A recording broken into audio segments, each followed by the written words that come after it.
Thank you for tuning into my channel. I'm here at Biloxi Beach in Biloxi, Mississippi, and I want to introduce today's Throwback Thursday video. Today we're going to look at a project that I tried a long time ago, a Quilt-As-You-Go log cabin coaster. So I hope you enjoyed the video. If you have questions, leave them in the comments below. Thumbs up this video. Subscribe if you haven't already. Enjoy your Throwback Thursday. Bye!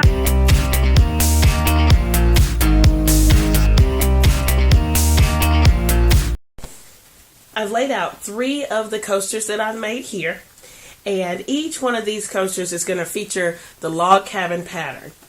So you see that half of it is white, and then the other half is light gray into dark gray going into black. You see that pattern on each one of those, and we're also going to try, in addition to this pattern, we're going to be quilting as we go. So when we sew everything together, the backing and the batting are already going to be on there, and that's why you see the stitching lines on the back and nothing on the front. And this quilts everything automatically, so the only thing that you have to do when you're done is bind it. So let's get started. I have all my materials laid out to get started. So we need our backing fabric, and you see this there. In a minute it's going to be pretty side down. And then we have our batting. I'm using 5-inch squares of both the batting and the backing fabric. And I'm going to be using strips of various lengths to create our log cabin. Now these are going to be cut as we sew. Each little strip is going to be cut a little bit smaller to fit. But all of these patterns are going to be used to create our coaster. So the first thing that we do is we're going to turn the batting side right side down, and then we'll put the batting on top of that. Okay, and we're going to start with a white square and a light gray square. Okay, I'm going to place the white one as close to the middle as possible. I want my center seam to be right in the middle. Of course, I'm not measuring this at all. It's a complete eyeball. And then I'm going to put the gray fabric on it, right sides together. I'm going to sew a 1/4-inch seam right down the right side. As you can see, now I've sewn this first stitch here, and it's going to sew all 3 layers together. So there's the back thread, and the batting is also in there. So I'm going to pull this gray off and then give it a nice finger press. Okay, 1/4 turn. And every time that we put the fabric on top, we're going to just kind of fold it over. So I'm going to take my next strip, this white, and I'm going to put it on top.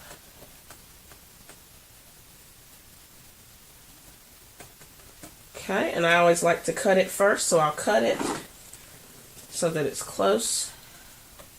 Again, I'm just eyeballing this. You may want to be a little bit more precise. Okay. And again, I'm going to sew it along the right side.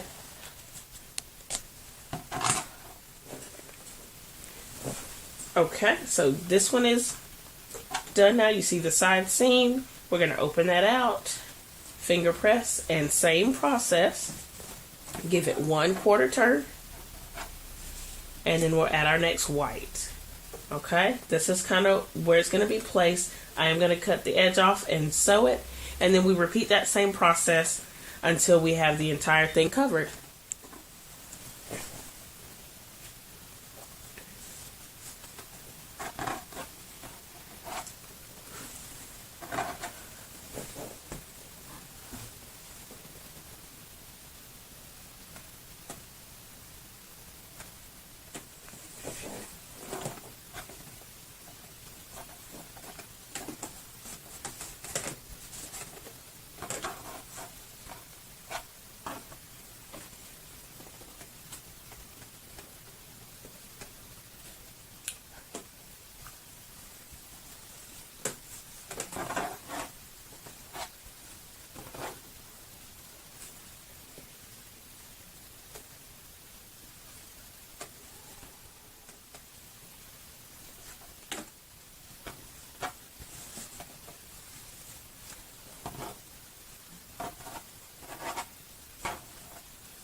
Right, I have one coaster finished, and you can see that the log cabin pattern here, okay, and then on the back, everything is, all the quilting marks are there, and I didn't backstitch each one of these because every time you sew, it's covered up by a new stitch, so I didn't worry about backstitching.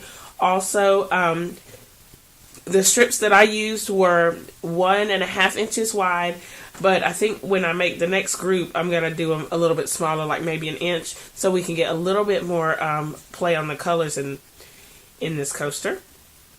And the only bad thing about this is that I actually have to bind it. So let's see how we did that. The next step for our coaster is going to be to bind it. So here's the front of the coaster.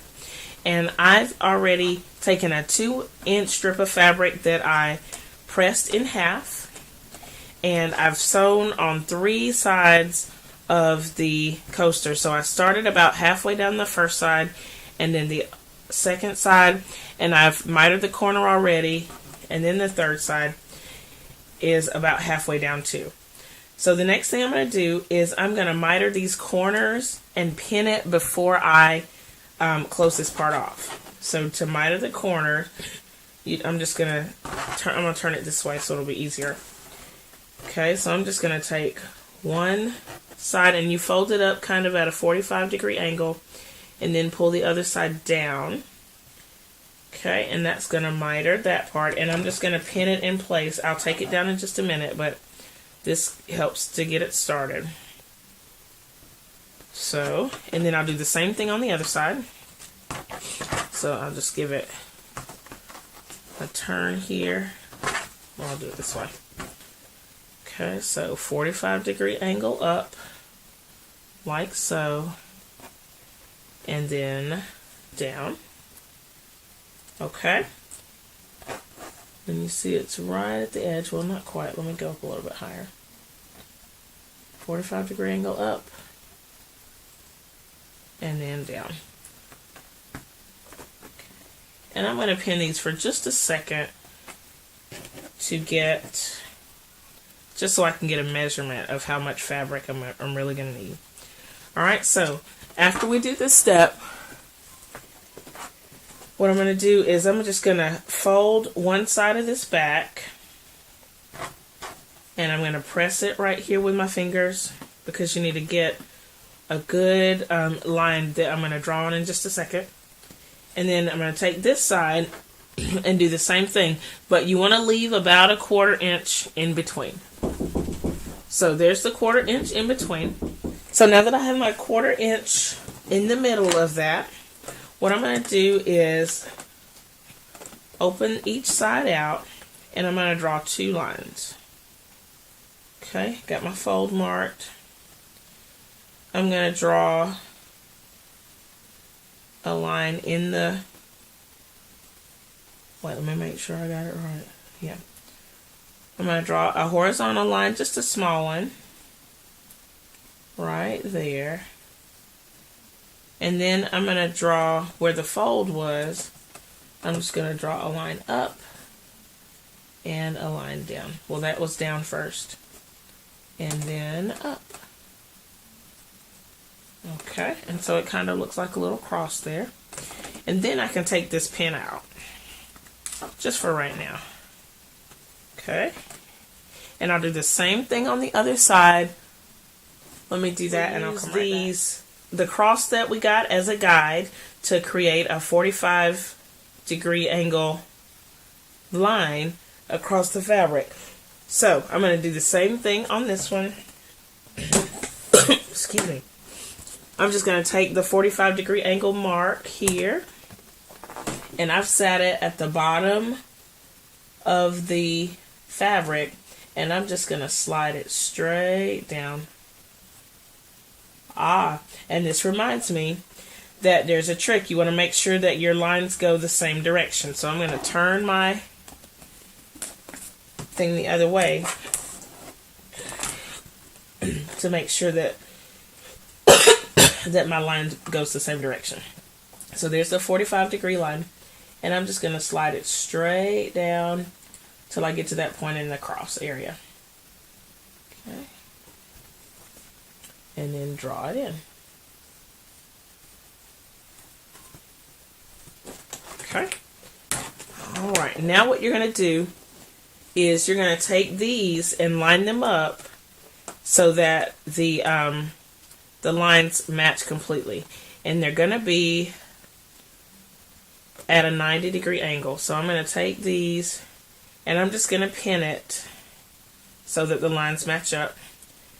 Let me do that off camera because it takes a minute, but it's going to look kind of like this. I have it pinned here. Okay, and so you can see that the pins are going through that line and then on the other side as well.